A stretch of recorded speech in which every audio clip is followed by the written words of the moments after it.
The category of violent criminals quickly exhausted, with Stephen Miller demanding 3,000 draconian immigration arrests every single day. Federal agents simply started indiscriminately rounding up immigrants and American citizens who looked like immigrants, according to the agents. ICE has arrested kindergartners, daycare teachers, parents dropping off their kids at school. They dragged U.S. citizen grandparents out of their homes in their underwear in sub-zero temperatures and ripped children from their beds in the middle of the night, using them as bait to arrest their parents. The government must stand on the side of victims of crimes, not their perpetrators. I try to remind Attorney General Bondi of that principle when she appeared here before our committee. That's why we've been so focused on insisting that we hear from the victims of Jeffrey Epstein and Ghislaine Maxwell and their elite pedophile network, the women survivors who our government has failed at every turn. Thank you for reminding us where we were. I thought for a second that I wandered into an Epstein file hearing.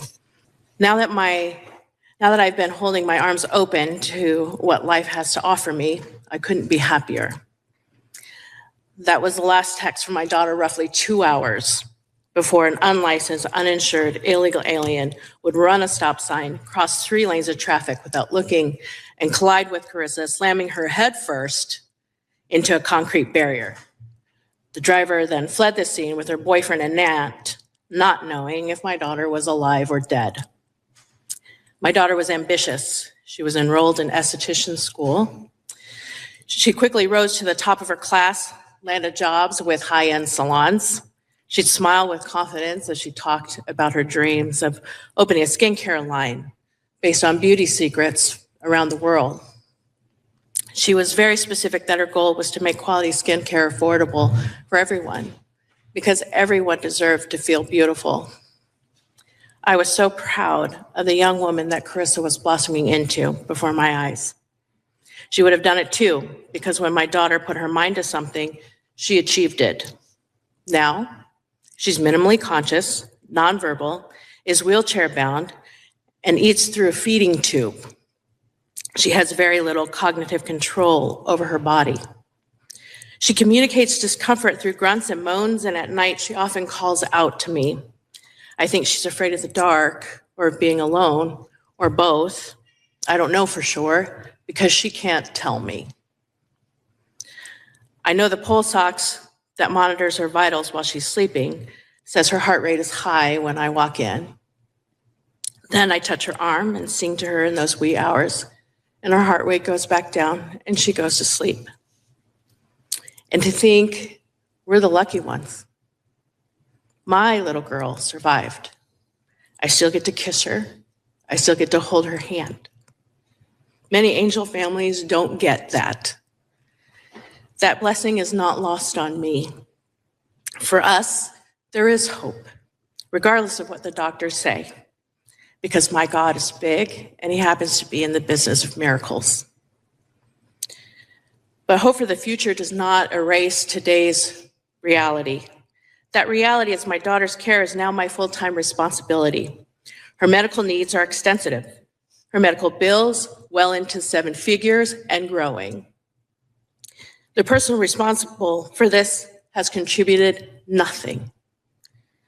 I'm not here out of anger, but out of responsibility.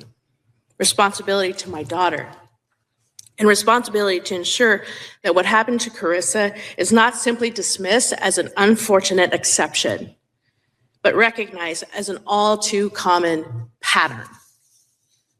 This is not just about my family. Destructive sanctuary policies carry real-world consequences. Angel families live with these consequences every day. Each angel family that comes before all of you is risking more pain and trauma. We receive death threats. We've lost friends. We have to relive our trauma over and over again every time we tell our stories. But who's going to tell our stories if we don't?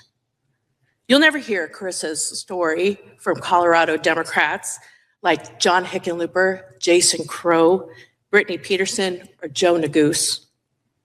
So here we are telling our stories until not one more American daughter, American son, or American family loses a loved one to these fully preventable tragedies. We are often told that illegal aliens commit crimes at lower rates than American citizens. They say studies show.